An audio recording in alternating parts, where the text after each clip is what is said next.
Hi, welcome to the 8th episode of HorseSpirit Arts Gallery's The Artistic Spirit. Tonight, I am delighted to have the newest artist of our gallery, Bonnie Zuckerman. She is a painted ceramic artist, and her work is really extraordinary. I met her at the Howard County Arts Council Open, and I can't wait for you to meet her.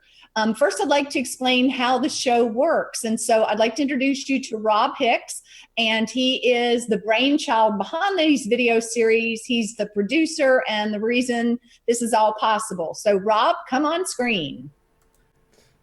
Hey, Robin. What are you wearing, Rob? So obviously this week is Forget Me Not Factory. They're the featured business for Ellicott City by HorseSpirit. So I met with Barry yesterday to do his promotional video, and I'm like, I saw the Mad Hatter hat, and I said, Barry, can I borrow that for tomorrow's show? He's like, of course. So here's the Mad Hatter hat. You look fabulous. Okay, so now we're back on track. How do people interact with our show? Yep. So this is a live campfire. So this isn't television. We actually communicate with people, including Candy Sky, rock star. Always love having Candy here. My pal from Tokyo. And I also see that Bill Palmer is here. He says hi again from Owings Mills. And April Rimpo is here. Beverly Hunter says hi. And Candy says the hat is great, Rob. So Candy, thank you for coming on from Tokyo. You're the best. Yeah, she's awesome. So just like our friends Bill and April and Candy said, this is an interactive show. So in addition to the interview between Bonnie and Robin, ask questions, give comments and stuff like that. And that's what kind of makes this fun, is think of this like a campfire, not like a TV show, because we want this to be community-based, even all the way to Tokyo, Japan. That's it. Nice.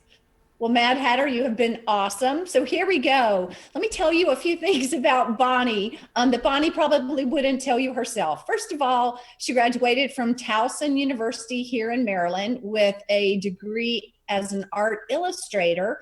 She has traveled, and she actually went abroad to Florence, Italy, where she spent time getting some sort of degree in painting, but I'm not exactly sure. She'll have to tell us about that.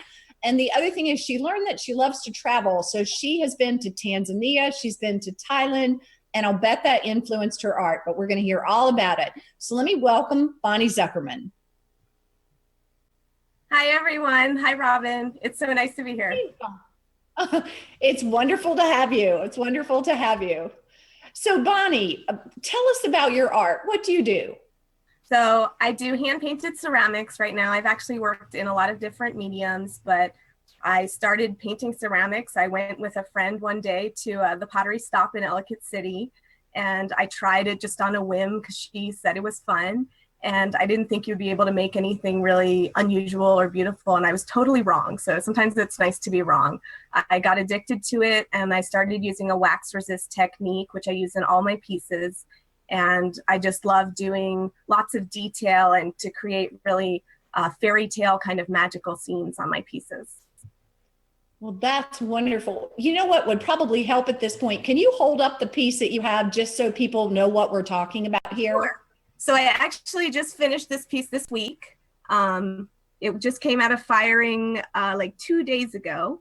And this is a fox plate, and he's got castles on it. And I love to do all kinds of landscapes and leaves and plants and birds and flowers. So it's the front. And then I also always like to put a surprise on the back for the viewer. So the back is just as detailed as the front, if not more so. So I have a fox on this side too, and then lots of leaves. Wow. And a lot of this is inspired by my travel too. Like here you'll see these hills, which with cypress trees, which is kind of like Tuscany, and then the mountains over here make me think of Austria. So I have a lot of my travel as inspiration. That is wonderful. I'll tell you, these are the types of pieces that should be displayed so people can see the front as well as the back. I mean, they really are extraordinary.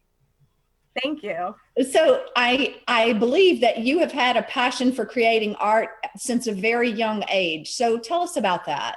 Sure. So I've always wanted to be an artist since I was little. I know my dad said that I used to color all over their calendars and stuff when I was like 1. So I always had no doubts I wanted to be an artist, and it was just kind of finding the right mediums that spoke to me and the images that spoke to me. And you're a painter as well, right? Yeah, so I studied illustration in college. I went to both University of Maryland, College Park and Towson, and my major is in illustration studio, not digital. And I did go to Italy, as you said, and I did an independent study in painting there, which was a lot of fun and the most beautiful place in the world to do it in Florence. Wow. So I can't complain about that, but it was a really inspirational trip. That's awesome.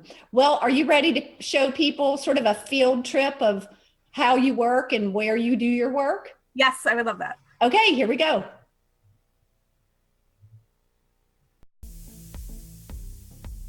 All right, so there I am at the pottery stop. I always sit at the counter because actually what I do requires a really steady hand. And if somebody bumps the table, I might cry. Really, I need a very steady table. So there I am painting a piece. The bisques, they start out white and I just hand select usually a very plain bisque. And I paint it dark brown, 3 coats. And that's sort of going to be the outline for all of my images on there, is that background color. And I really like the brown because it adds some warmth to the image. So after I've painted it brown, then I'm going to go into the wax resist parts. So any parts that I put the wax on, the wax will burn off in the kiln and you'll be seeing the brown outlines that remain. So here you'll see it's already been painted all brown and it's dried sort of lighter brown, but it'll come out dark in the kiln. And I've already put on the wax there, which you can see. It's almost like a white picture, and you'll see it's lily pads and water lilies there. So I'm coloring in the image that I've painted in the wax resist, which is a liquid. And as I color in each section, I like to use a lot of details, so I use probably between 2 and 8 colors per each tiny little section. So even the clouds, those have 2 colors, the sky has 2 colors. The lily pads have all 5 or 6 of those greens in them. So even though they're little, I like to load them up with color for sort of a dimensional effect. And then that is amazing. You'll see I'm painting the water a dark blue color. And yeah, I'll finish the whole little bottom section there of the piece. I tend to paint the bottom section first because I use it as an area to experiment if I'm not sure about an image, how it will turn out. If it's on the bottom, it's not going to be seen as much as the front, but then if I mess up with the wax, then I can sort of cover it up. The wax is very unforgiving. If you mess up, there's no erasing it. The paints you can erase if you make a mistake, but not the wax part. It's there forever. So, and you'll see I have it propped up on some sponges there. That's just so the edges don't, the brown on the edges doesn't get brushed off or scraped off by the counter. And then Rob is showing us here a picture of going from the plain brown bowl to the painted bowl. And then here's the finished fox bowl I showed you earlier. The color of the background there is actually the same color that I painted the water under the water lilies. So you can see it comes out much darker in the kiln than when you paint it on. It sort of almost fades when you paint it on. And you get used to seeing these pastel colors on your piece as you work on it. And then it goes in the kiln and it comes back very vibrant. It's always a great surprise to see it when it comes back. Wow, those are stunning, Bonnie. Thank you, Robin. So they're really just so much fun to paint. I've always loved getting really detailed with things, and it brings me joy to do it. That And I is always put my initials on the bottom there. That's awesome. You know, the way they're going to be displayed in the gallery is on a glass shelf, and they're going to be on the top shelf so that you can see both the front and the back, because you'll be able to look up under. I mean, the fact that you do the bottom and it's even more intricate than the front is spectacular. Thank you so much. That sounds perfect. Glass is perfect for it. Yeah. You know, yeah. All right, so I want to read a couple comments that are coming in. So Kathy Hooper, Daisy says, Bonnie's pottery is so beautiful. April Rempo says, gorgeous. And Lydia Romero Johnson says, love it. Jessica Rosewag Byrne says, Bonnie, you are awesome and your art is beautiful. Aww. And Lydia says, amazing. Seema Matharu, wow, so pretty. And Candy Sky says, wow. Oh, thank you so much, guys. You know, some of those people are artists themselves, so that's high praise. That's exciting. Yeah, thank you so much, everybody.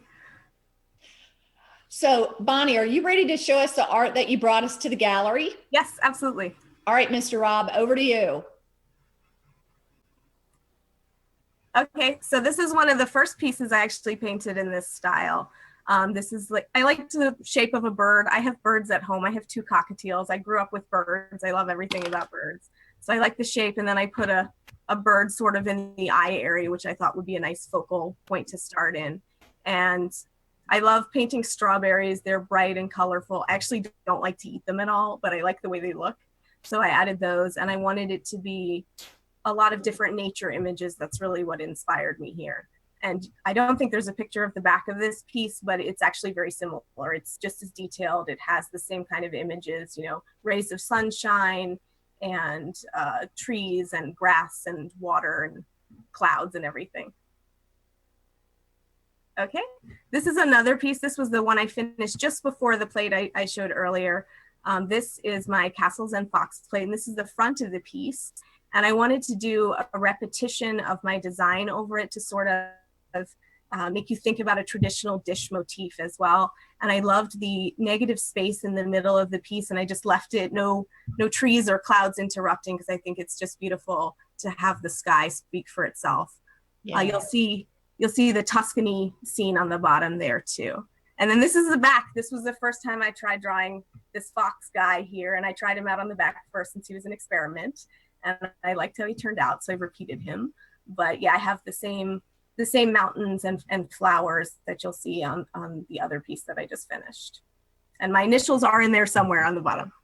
Okay, so this is a mezuzah. This is an item, for those of you who don't know, that Jewish folks put on the front doors of your house, and it usually has a scroll inside with some basically blessings over the entrance. And this one, I had in my head some pictures on the wall from my grandmother's house that she had of Jerusalem that I thought were really beautiful and brightly colored. So I wanted to show some city walls on this piece. That is extraordinary. This is an espresso cup and saucer, and I think it's super cute. I would love to drink like hot chocolate or something out of this.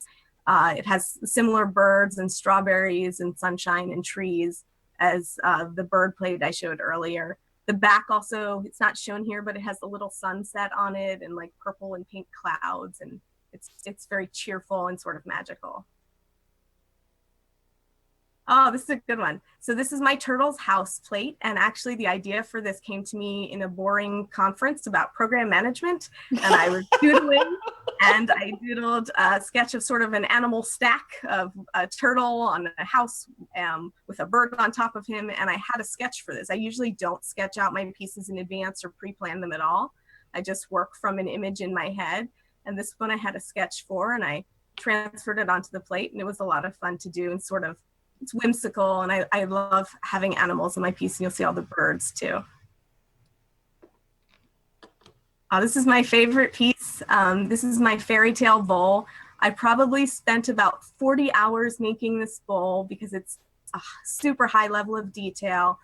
The image sort of came to me of these red flowers as a starting point, and lots of layers of landscape and castles and hills and beautiful flowers. So I really love how this piece came out. And this was actually the one I had in the show that I met Robin at. So I was really pleased with how it came out.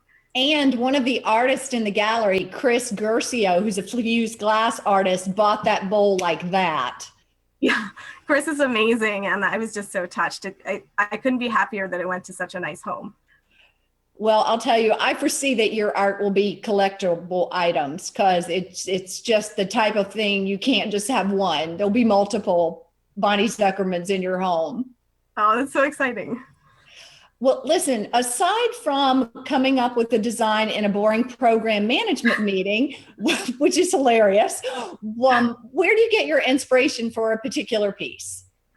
Sometimes I just think about a motif, or I have something that comes in my mind when I'm looking at the pieces in the shop. Like when I'm at the pottery stop and looking at the pieces on the shelf, I think, okay, I like that bowl. What would I see on the bowl? And as I start painting it brown, sometimes something comes to me. Or if I've had recent travel, sometimes I'll get an idea from that. I just got back from Africa about a month ago. Wow. It was the most amazing trip. So one of my next bowls will be to do sort of an African scene, maybe with silhouettes of giraffes and penguins and all the animals I got to see on my trip.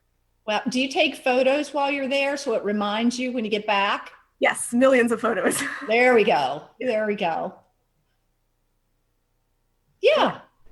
So we have a couple comments. So April Rempo says, I am anxious to see these in the gallery. And I am too. And Nancy Lee Davis says, your imagination amazes me. So sweet. That is sweet. Oh, so y'all, if you have any questions about her process, feel free to ask her because now's the time. So Bonnie, having never waxed, much of anything that I'm willing to share on this TV, what do you use your wax for? Can you explain that process? Sure. I actually have a bottle of it here. It's like this small bottle of liquid, and it just looks like clear paint or clear nail polish or something. And you paint that onto the piece and it sort of preserves a line. I know when I was a kid, we did this thing in art class where you take crayons, like say a white crayon, and you draw a design on a piece of paper, and then you go over it with a watercolor wash, and the crayon stays where it is and the watercolor just goes around it. So this is very similar. The paint is kept in its lines by the wax resist. It sort of repels the paint. So you get a very detailed line. And it's not always super reliable. Sometimes I have to go touch up on the wax lines to make sure my outlines are where I want them and very clean. But it does repel the paint so that it keeps the outlines. Oh, that's so Bonnie, that's kind of like painting eggs. Like, I mean, yes, I know every Easter my kids have the clear crayons and they write on the eggs, and then the dye doesn't go. It doesn't stick to that area. Waxes. Yeah, it's exactly the same thing. So now that she's broken it down to like a 6-year-old level, we can really understand what you do. I'm happy to give demos. What's that? It's a very slow process, but I'm happy to give demos anytime. That's awesome.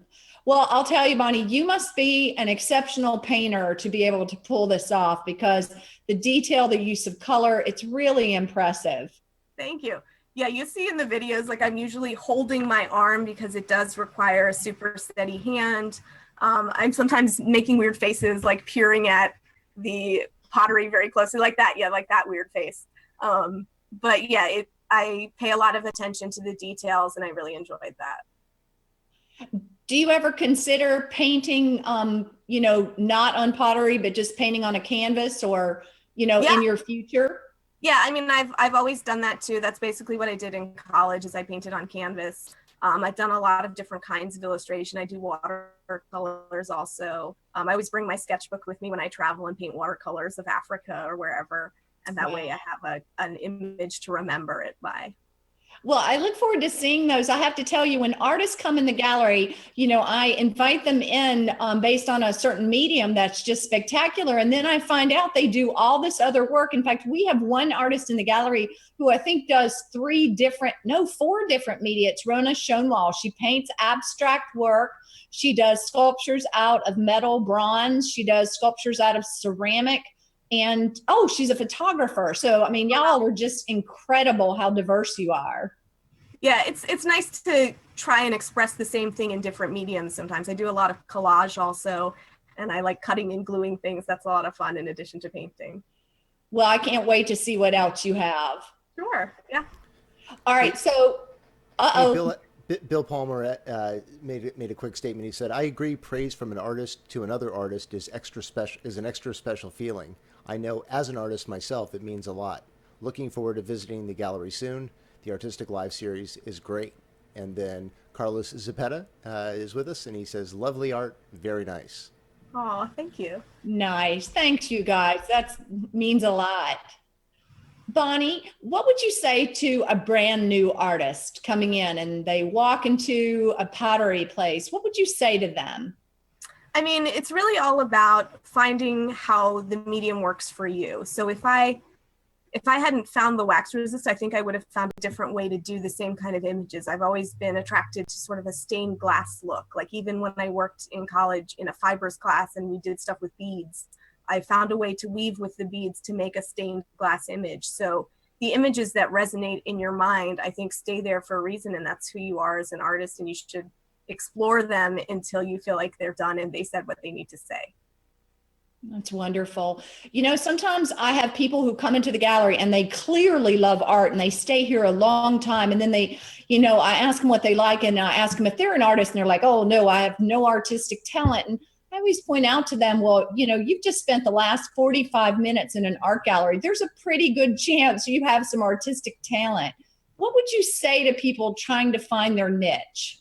Yeah, I totally understand that. I've actually brought a lot of friends with me to paint pottery who said that they didn't have an artistic bone in their body or they weren't sure it was for them. And you have to just try different things till something clicks for you. I mean, I never thought I would work in 3 dimensions, actually. I always thought of myself as a 2-dimensional artist. And the 3-dimensional medium has given me some new opportunities to see painting in a different way. So sometimes it's not that you don't have artistic talent, you just haven't found the right niche for it. I completely agree with you. You know, we have, right now there are 47 artists in the gallery, and there are probably at least more than a handful of them who didn't start painting until their 50s. Wow. Or didn't start wood churning or whatever they do. So I hope people take away, it is never too late to be what you wanted to be. Absolutely. And anybody who wants to join me for painting pottery sometime, just come on by the pottery stop in Ellicott City. I'm usually there on a weeknight working on my piece intently. So always happy to have company. Oh, that's great. All right, Bonnie, in closing, what would you want people to know about you, about your art, about anything? Wow, that's such an open-ended question. I actually like to hear from other people what kinds of animals and plants and ideas and motifs they have that speak to them so that I can think about incorporating those into my piece. So if anybody has any ideas they want to post in the chat, I would love to hear. Wonderful. Well, Bonnie, thank you so much for being on the show. You were a delight, and I look forward to having people stop by the gallery and see your beautiful work. Thank you so much for having me, Robin. This has been so much fun. Excellent. Well, now it's a time in our show where we highlight a business in Ellicott City. So first of all, Rob, can you put back on your hat and come back on with us? This hat is amazing. He's coming. Here we go. Come on screen with me, buddy. You make it seem like I'm like I can't hear you. Oh, so you make it seem like I'm all the way down the hall, and you're like, he's coming. All right, so here's the hat, courtesy of Barry from the Forget Me Not Factory, which is our business of the week. So. Okay, so roll 'em, buddy. Barry is a staple of Ellicott City, historic Ellicott City. So here we go. Hi, this is Barry, the Bubble Man from historic Ellicott City. You're here with me at the Forget Me Not Factory, a store that where bubbles and fairies meet, create a shopping experience. We have products that basically our customers tell us it's a museum of everything. It's products from Superman to fairies, Batman, pirate paraphernalia, all things that you could not possibly imagine. And they're all basically fantasy oriented. So you will see we have jewelry, we have clothing for Renaissance Festival. We have this wonderful Apartment 56 company that we deal with that you can put up at the Christmas holidays or even the Halloween season that you can decorate with your homes. It's we're a platinum dealer with this company, so we have a lot. So come down and visit historic Ellicott City, visit the Forget Me Not Factory, and come down to be entertained by the Bubble Man. He will help you get through it. So what do you think? I think it's awesome. It's so wonderful to come to work at the gallery and there's Barry out there in that hat or one very similar, bubbles everywhere. And if you haven't been to his store, it's so worth it. First of all, is it a child's paradise to start Of with? all ages. It is. And then you go upstairs and there's all these costumes and fairy wings. And I actually buy this glitter that I put on my eyes whenever I go out and I just want to be sparkly. I was telling Barry this yesterday when he and I were together, that I've been in his store many, many times when my kids were much younger. And I was telling Barry, I'm like, I've been in here lots of times, but as a parent of a young child, I spent all of my time making sure that they weren't picking up something to break. So I really never even looked at the shop until yesterday. And holy crap. I mean, you literally would have to spend an entire day going through each and every single room because there's so much eye candy and things going on. It's like Barry said, it's like a museum, and it has something for all ages, from bubble makers to vintage clothing. It's just crazy. So, and Barry is such a nice guy. He is, and his wife is lovely too. Yeah. Another factoid about Barry is that, he's at the bottom of the hill in Ellicott City. So, we had this big flood last July 30th and his store was demolished. And Barry in a previous life used to be some sort of, not just a carpenter, but a general contractor. And I would see him in that shop 9 and 10 o'clock, just working feverishly to put it back together. And I think it's even prettier now than it was before. It's beautiful. So he's done a great job. So the only thing that I wasn't able to capture yesterday, and he kind of like whet my appetite, is he told me that downstairs in the basement he has, did you ever see the movie Big? Yes. With Tom Hanks? Remember that Zelda machine that he had to grab, and you put in a quarter and it would tell your fortune? Oh yeah. That part game. So he has one of those downstairs in his basement, and unfortunately during the flood, he said he found it floating on top of the water. So right now it's in the process of getting restored, and he's ordered all the parts. But when I went there yesterday, it wasn't quite done yet. So he's like, you're going to have to come back to see the Zelda machine. I'm definitely looking forward to that because I never even knew he had it. That's so cool. But Rob, you're already 10 years old, so not going to work. Okay, guys, let me tell you what's going to happen on next week's show. Next week, you're going to meet Iris Grendler, who is a really outstanding pottery artist. She has so many different styles that she works in, and her glazes are spectacular. My very favorite one is her blue-green glaze, which is just lovely. So I hope you'll come and join us next week and meet Iris, and I really look forward to seeing you next Thursday night. 7 o'clock, same bat channel, same bat time. So thank you so much. It's a pleasure to have you here. Bye.